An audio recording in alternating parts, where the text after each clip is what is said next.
Welcome back. आप देख रहे हैं महापोल। सबसे बड़े दंगल में ये सबसे बड़ा महापोल और टुडे चाणक्य का शानदार विश्लेषण। वोटिंग परसेंटेज हमारे पास है और कुछ देर में हम आपको सीटें बताएंगे। टुडे चाणक्य के विश्लेषण की, एनालिसिस की हम आपको सीट्स बताएंगे, कितनी सीटें किसको मिल रही है। लेकिन इसके हिसाब से क्लीन स्वीप मिलने जा रही है आरजेडी प्लस को और जेडीयू प्लस को 34%, आरजेडी प्लस को 44%। जेडीयू बीजेपी को पीछे खींच रहा है, ऐसा नंबर्स में दिखाई दे रहा है। मेरे साथ मनोज तिवारी हैं। मनोज तिवारी कहते हैं सब पे बारी है, लेकिन दिल्ली के बाद बिहार की बारी है। मनोज भाई, एग्जिट पोल के बाद क्या हाल बा? जी बहुत बढ़िया बा अमीश भाई। अमीश देवगन जी हालचाल पूछें तो अच्छा ही होगा। और एग्जिट पोल के नतीजे भी हम देख रहे हैं। कई एग्जिट पोल है, कुछ में एनडीए आगे है, कुछ में आरजेडी आगे है। और मेरा दिल कहता है कि अब तो वोटिंग हो गई है, मतदाताओं की मत मनोज भाई में बंद है। अब तो वोट भी पड़ चुके हैं। अगर मैं थोड़ी आपकी भाषा में बात करूं तो वोट तो अब पड़ चुकी है, वोट तो अब थोड़ी पड़ चुकी है। अब तो एग्जिट पोल आ चुकी है और उस एग्जिट पोल के अंदर जेडीयू पीछे दिखाई दे रही है। ऐसा लग रहा है इस बार बिहार में तेजस्वी बा।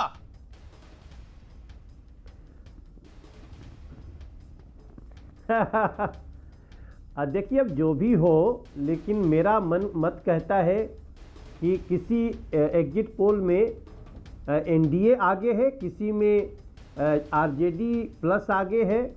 लेकिन मेरा मन कहता है कि ये एनडीए ही आगे रहेगा, क्योंकि एनडीए के पक्ष में बिहार ने निर्णय किया है। हमने 57 रैलियां भी की हैं अमीश भाई, और कुल मिला के जो आधी आबादी है वो नरेंद्र मोदी और नीतीश कुमार जी के साथ पूरी तरह दिखी है। बिल्कुल, आपकी एक तर्क से मैं सहमत हूं कि आपने रैलियां करी है। अंतिम टैली एनडीए के पक्ष में हो। आपने 57 रैलियां करी है, नरेंद्र मोदी के पक्ष में हवा है। लेकिन ये नीतीश बाबू को पसंद नहीं कर रही जनता। क्या नीतीश बाबू की वजह से हवा खराब हो गई? नहीं, ऐसा नहीं है। तो फिर कैसा है? अगर मनोज जी नहीं करते लोग, तो राजद को जाके नीतीश कुमार की सभा में। अब मैं आपको बोलूं कि हम एग्जिट पोल पे भी यकीन नहीं करेंगे। अब ये टुडे चाणक्य तो बड़ा एनालिसिस करता है, तो इसके एनालिसिस में तो क्लीन स्वीप हो रही है। सी वोटर का एग्जिट पोल या फिर बाकी कुछ अन्य एग्जिट पोल कांटे की टक्कर जरूर दिखा रहे हैं, लेकिन कहीं ना कहीं इस एग्जिट पोल, इस एनालिसिस के अंदर, इस विश्लेषण के अंदर बहुत भारी पड़ रहा है आरजेडी प्लस आप पर। महागठबंधन बहुत ज्यादा भारी पड़ रहा है। आप तो खूब चक्के चौके लगाए क्रिकेट में, बिहार में, पटना में, मैंने वही कहा। एग्जिट पोल में वो छक्के चौके नहीं लग रहे।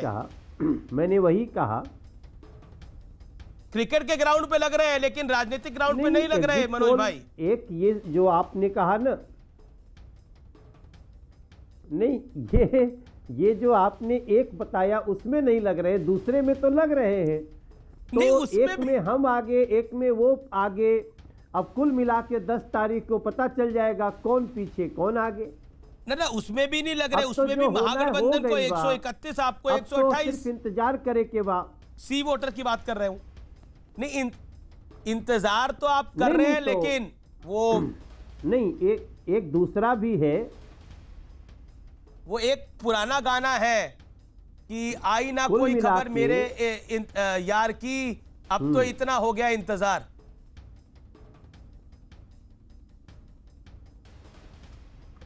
नहीं, अब इंतजार को पूरा बिहार बेकरार है। 10 तारीख का इंतजार है और बनने वाली एनडीए की सरकार है। हम आपका एग्जिट पोल, चूंकि एग्जिट पोल इसलिए मैं बोल रहा हूं अमीश भाई कि एक एग्जिट पोल हमको पीछे दिखा रहा है, एक एग्जिट पोल हमको आगे दिखा रहा है। तो कुल मिलाकर के मेरा मन कहता है, मेरा दिल कहता है कि बिहार एनडीए के साथ ही आगे बढ़ेगा। ऐसा हम लोगों से मिलने के बाद भी समझ में आया है बहुत सारे मौन वोटर हैं जो बोलते नहीं हैं, उन्होंने चुपचाप वोट दिया है। जैसे बिहार की आधी आबादी है, उन्होंने चुपचाप वोट दिया है, नहीं तो राजद के लोग मारने लग रहे थे।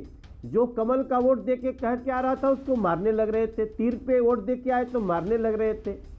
इसलिए लोगों ने चुपचाप एनडीए को वोट दिया है क्योंकि उनको पता है कि राजद को बताएंगे तो वो लोग चुनाव में डिस्टरबेंस करते हैं। एक सवाल मेरा आपसे ये है, आप कह रहे थे इंतजार, वो गाना भी मुझे पूरा याद आ गया, इंतहा हो गई इंतजार की, कोई खबर नहीं आई मेरे यार की। लेकिन क्या आपको लगता है मनोज जी, जो कि बड़ा महत्वपूर्ण है इस समय, कोरोना के इस वक्त में जब प्रवासी मजदूर आ रहे थे वो आप पर यानी आपके गठबंधन पर भारी पड़ गया, और कहीं ना कहीं नीतीश कुमार का 15 साल का शासन हो चुका था। नीतीश कुमार एक पॉलिटिकल बैगेज थे आपके साथ, यानी मैं अगर जब मैं पार्टी वाइज डेटा देखता हूं तो आपका प्रदर्शन उतना खराब नहीं दिखाई देता, लेकिन खराब स्थिति जेडीयू की है। वो स्ट्रगल कर रहे हैं कांग्रेस के साथ नंबर 3-4 की लड़ाई के अंदर, वो सबसे बड़ी स्ट्रगल है। क्योंकि अभी भास्कर का डाटा मेरे पास है, वो तो कह रही है कि जेडीयू 31 से 42 तक और कांग्रेस 30 से 24 तक, यानी स्ट्रगल जेडीयू की और कांग्रेस की है नंबर 4 की लड़ाई के अंदर। नंबर 1 आरजेडी हो रही है, नंबर 2 स्ट्रॉन्ग नंबर 2, काफी करीब नंबर 2 आप हो रहे हैं, लेकिन स्थिति खराब हो रही है जेडीयू की, जो पहले आपकी बड़ी पार्टनर होती थी, आज वो नंबर 4 की स्थिति में पहुंच रही है। यानी नीतीश कुमार, दिक्कत मनोज तिवारी की नहीं है, दिक्कत नीतीश कुमार की है। सवाल मेरा बड़ा पॉइंटेड है। अमीश भाई देखिए, अब तो क्योंकि आपकी रैली में प्याज टमाटर नहीं चले, नीतीश कुमार की रैली में प्याज टमाटर चले। जो हमारे चले नहीं, चलवाए गए, और वही जो फ्रस्ट्रेशन दिख रही थी आरजेडी की, उसी से मुझे लगता है कि नीतीश कुमार जी के सभा में क्यों प्याज टमाटर चलवा रहे हो, अपनी सभा अच्छी करो, डिस्टरबेंस करने आते थे। देखिए, आपने एक बात कही ना कि महाराष्ट्र से जो मजदूर आए, तो उसमें तो महाराष्ट्र सरकार, जहाँ पे कांग्रेस की सरकार है, उनकी दिक्कत होती है। कोरोना से तो बिहार को बचाया ना एनडीए सरकार ने। तो मुझे लगता है कि बहुत सारी चीज़ें अभी प्रकट होनी है, और बिहार में इस बार लोगों ने बड़े चुपचाप रहते हुए, मौन रहते हुए एनडीए को फिर से मौका दिया है, ऐसा मेरा पूरा विश्वास है। और मेरा एक और कहना है अमित भाई जी, मेरा ये कहना है कि जैसे ही आप पिछले 15 साल की याद करते हैं ना, तो लोग और दूसरा बटन दबाने में कांप जाते हैं। हाँ, जो भी लोग थे तेजस्वी बाबू के या महागठबंधन के समर्थक, वो बड़े जोर शोर से सड़कों पे आप इसमें रैलियों में दिखते जरूर थे, लेकिन वो जब दिखते थे तो हल्ला करते थे। हम लोगों की रैलियों में लोग होते थे तो बड़े ध्यान से सुनते थे, समय समय पे रिएक्शन देते थे। अब कुल मिला के छठ मैया के उत्सव में बिहार तैयारी में लग गया है। 10 तारीख को देखा जाएगा कि बिहार यहाँ से आगे कदम बढ़ाएगा या फिर दूसरी धारा पकड़ेगा। मेरा विश्वास वो है तो कि बिल्कुल 10 तारीख को तो पता लग जाएगा, लेकिन आपका आकलन कह रहा है कि आप सरकार बनाने जा रहे हैं। संजय कुमार है मेरे साथ, जाने माने सेफोलॉजिस्ट सीएसडीएस के, वो भी मनोज जी आपसे सवाल पूछना चाहते हैं, मेरे सहयोगी भी हैं। Sanjay ji, your question to Manoj Tiwari. Bihar में तो बड़े फेमस है, देश भर में बड़े फेमस आदमी है मनोज तिवारी जी। नहीं, मनोज तिवारी जी बहुत फेमस है, हम सब जानते हैं उनको। जी नमस्कार। नमस्कार। अलग अलग रूप उनके हैं, उन्होंने। हाँ, नमस्ते मनोज जी। नहीं, मैं सिर्फ ये कह रहा था कि जैसे अलग एग्जिट पोल के अलग अलग तरह के आंकड़े आए हैं, अगर एक एग्जिट पोल दिखा रहा है आपकी बढ़त और दूसरा एग्जिट पोल ये नहीं दिखाता कि आपकी पार्टी को बढ़त है या आपके गठबंधन को बढ़त है, तो किस आधार पर अब उस एग्जिट पोल को अच्छा मान लेते हैं जो आपकी पार्टी को बढ़त दिखा रहा हो? क्या आधार है, मैं थोड़ा समझना चाहता हूं आपसे। ओके मनोज जी। नहीं, अगर आप ये कहते हैं कि किस आधार पे अच्छा मान लेते हैं, तो हम किस प्रकार से जो हमको नहीं दिखा रहा है उसको हम सत्य कैसे मान लें? दोनों के साथ एक ही बात है। जब तक हमारे पास दोनों एग्जिट पोल हैं। तो अब मुझे क्या मानना है, ये तो रिजल्ट आने के पहले तक हमें कोई बाध्य नहीं कर सकता ना। और दो एग्जिट पोल का रिजल्ट आने से हमें लगता है कि जो हमारी आशा है, अपेक्षा है, वो उधर भी जा सकता है और उधर ही जाएगा, ऐसा हमारा विश्वास है। क्योंकि मैंने बिहार को बड़े करीब से इस चुनाव में देखा संजय भाई, और एग्जिट पोल बहुत बार गलत होते हैं और सही भी होते हैं। ठीक।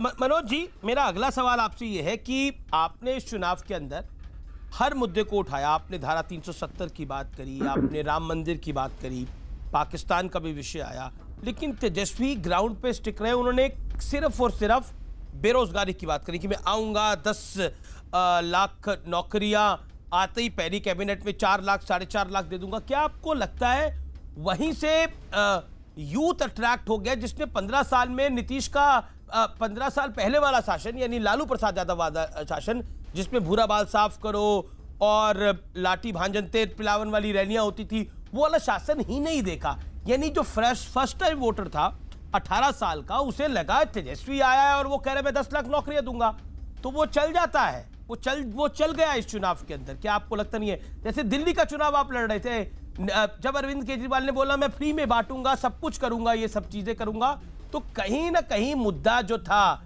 शाहीन बाग वाला, वो पीछे रह गया। अगर उनकी कोई मिस गवर्नेंस थी तो वो पीछे रह गई। ऐसा होता है। आपने तो दिल्ली का चुनाव देखा है, लड़ा है और हारे भी हैं। भाई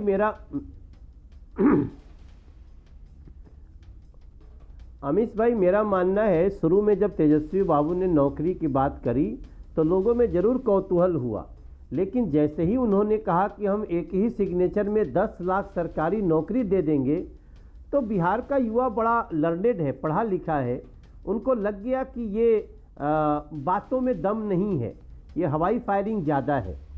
तो मुझे लगता नहीं है कि उस तेजस्वी बाबू के इस बात को कि एक ही सिग्नेचर में 10 लाख सरकारी नौकरी, पूरे बिहार में 2,87,000 सरकारी नौकरी है, अगर कुछ रिक्तियां होंगी तो ज़्यादा से ज़्यादा रिक्तियां होंगी तो 1 लाख होंगी। तो ऐसे समय में इस तरह की बातें बिहार के युवाओं को समझ में आ गई और शुरू में जो भ्रम था वो बाद में दूर होता दिखा हमें। मेरे पास सीट्स आ गई है, मेरे पास टुडे चाणक्य के एनालिसिस की सीट्स आ गई है। मैं नंबर आपको बताने के लिए तैयार हूं और मनोज तिवारी रुकिएगा, दिल थाम के बैठिए। टुडे चाणक्य ने क्या सीट प्रेडिक्ट करी है? Now this is the number to be. आपको मैं नंबर अगले 40 सेकंड के अंदर बता दूंगा। वोट शेयर आपको मैंने बताया, JDU plus 34%, RJD plus around 44%। Massive lead, इसे मैसिव लीड मिलेंगे, ड्रास्टिक लीड। मेरे साथ मनोज तिवारी जुड़े हुए हैं। मनोज तिवारी, मेरे पास नंबर्स हैं 2020 में बिहार में। मेरे पास टुडे चाणक्य के एनालिसिस की सीट्स का नंबर है, the final number I have, the number which you are waiting for. जिस नंबर का आप इंतजार कर रहे थे, दिल थाम के बैठिए, वो नंबर मेरे पास है और वो नंबर धमाकेदार है। विश्वास मानिए, जो टुडे चाणक्य का नंबर है वो धमाकेदार है। और इस नंबर के अनुसार ग्राफिक प्रेजेंटेशन में हम आपको अगले 2 मिनट में दिखाएंगे, लेकिन मैं आपको वर्बली बता रहा हूं। Viewers, hear me out if you can. अगर आपको नंबर जानना है तो वो नंबर मैं आपको बता रहा हूं, वो नंबर है आदर्श के खाते में 8, यानी 8 से 4 सीटें, ये प्लस माइनस 4 हो सकती हैं। और बीजेपी और जेडीयू के खाते में, भारतीय जनता पार्टी और जेडीयू के खाते में सीटें हो सकती हैं 55 प्लस माइनस 11, बड़ा सेटबैक। और आरजेडी कांग्रेस गठबंधन 180 प्लस 180 प्लस ये नंबर हमारे पास आ रहा है। ये स्थिति सामने दिखाई दे रही है। टुडे चाणक्य के बिहार विश्लेषण के अंदर ये स्थिति दिखाई दे रही है। Manoj Tiwari, it is a clean sweep. ऐसा वोटों का अनुमान में दिखाई दे रहा था, लेकिन अब सीट्स पे भी दिखाई दे रहा है। Your take.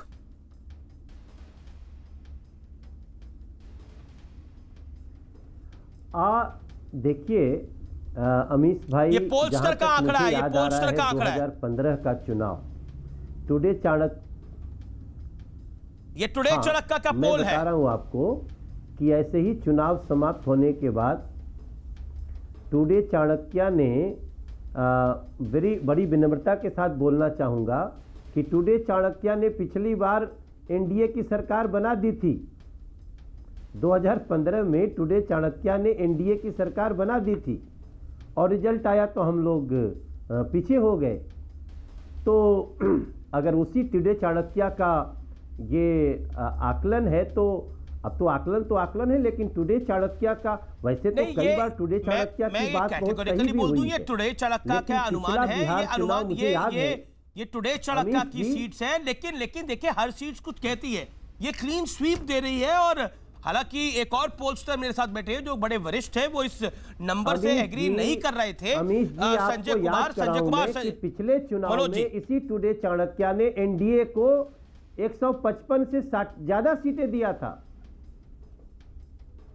अच्छा, आपका दिल नहीं मान रहा इस पोल को? और भी एग्जिट पोल है, जो एग्जिट पोल में ओके टुडे चाणक्य के अनुसार,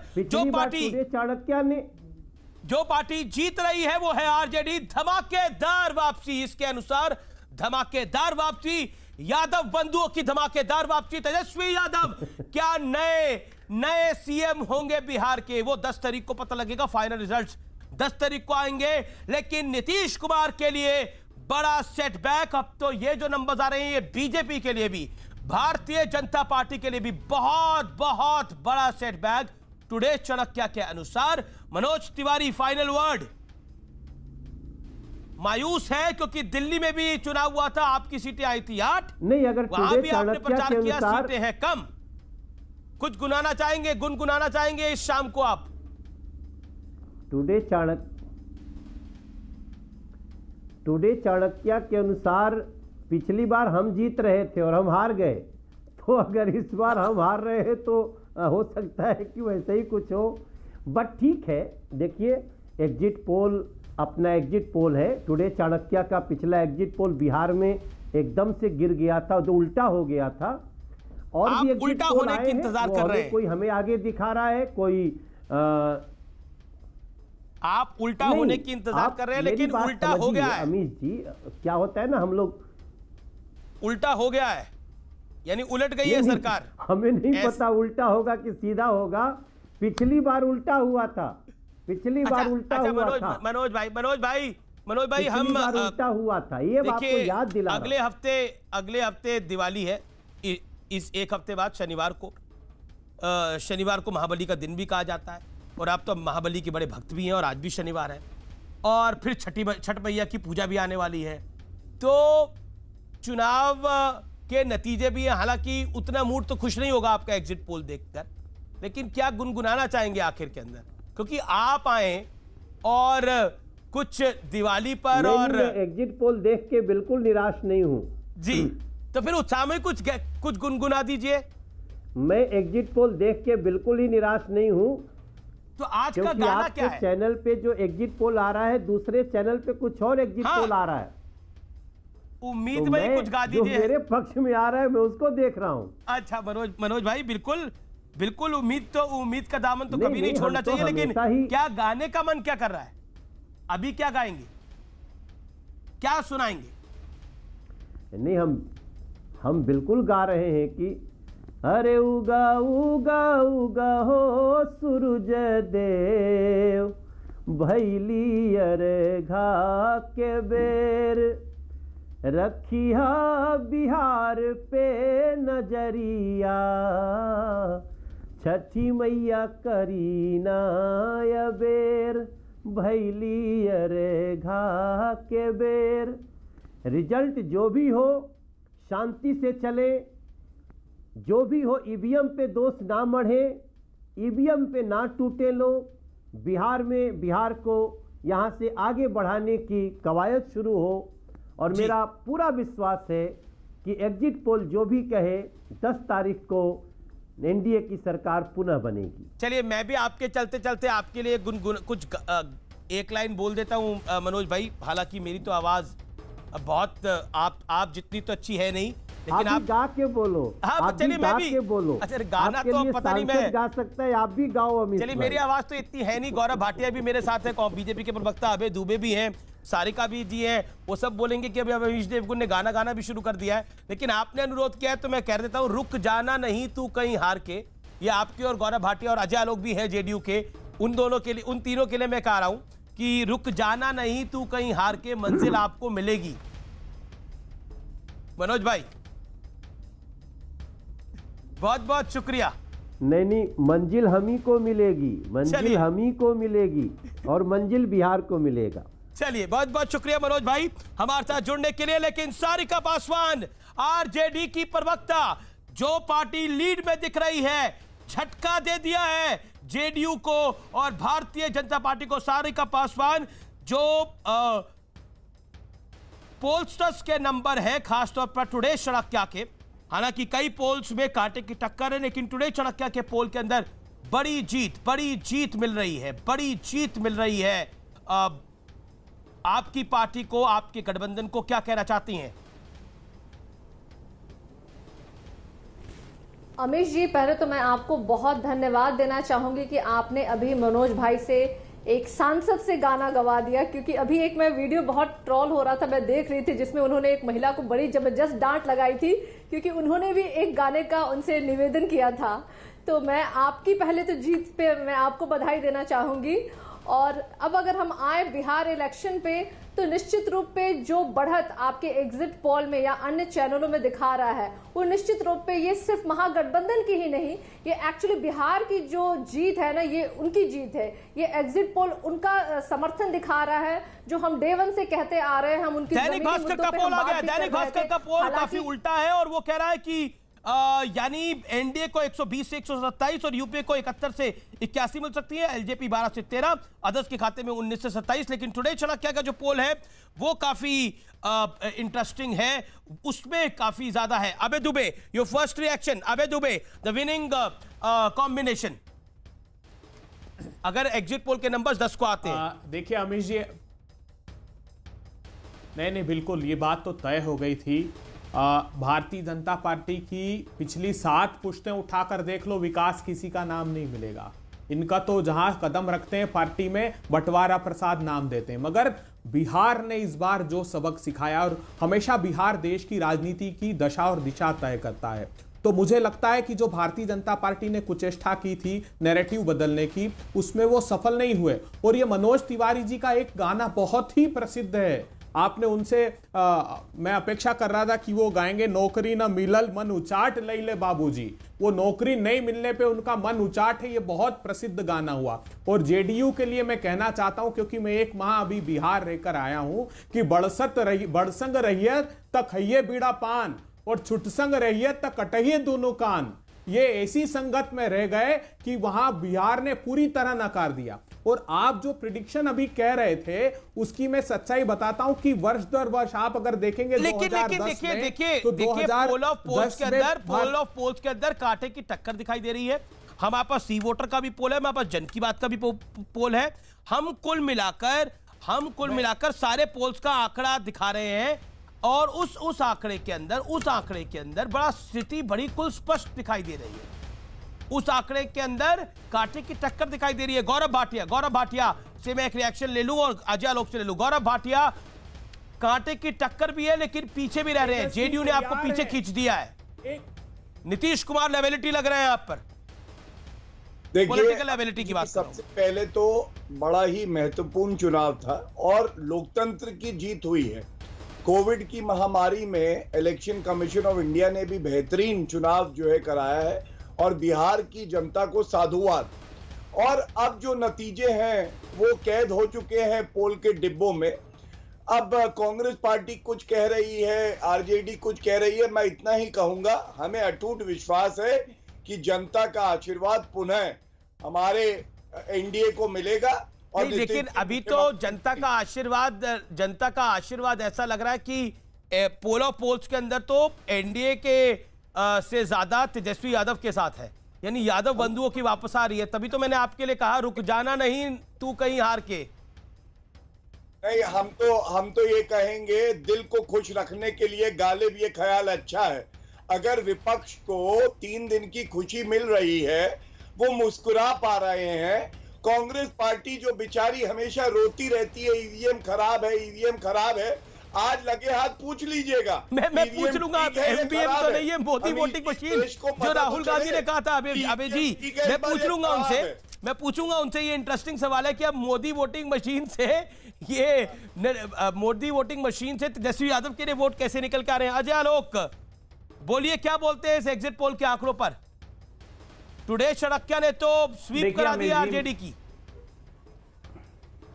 देखिए अमित जी, जब ओपिनियन पोल्स आए थे जो हमारे फेवर में गए थे, तभी मैंने कहा था कि ये बिल्कुल आपकी मेहनत को सलाम, लेकिन मैं इन पर यकीन नहीं रखता हूँ।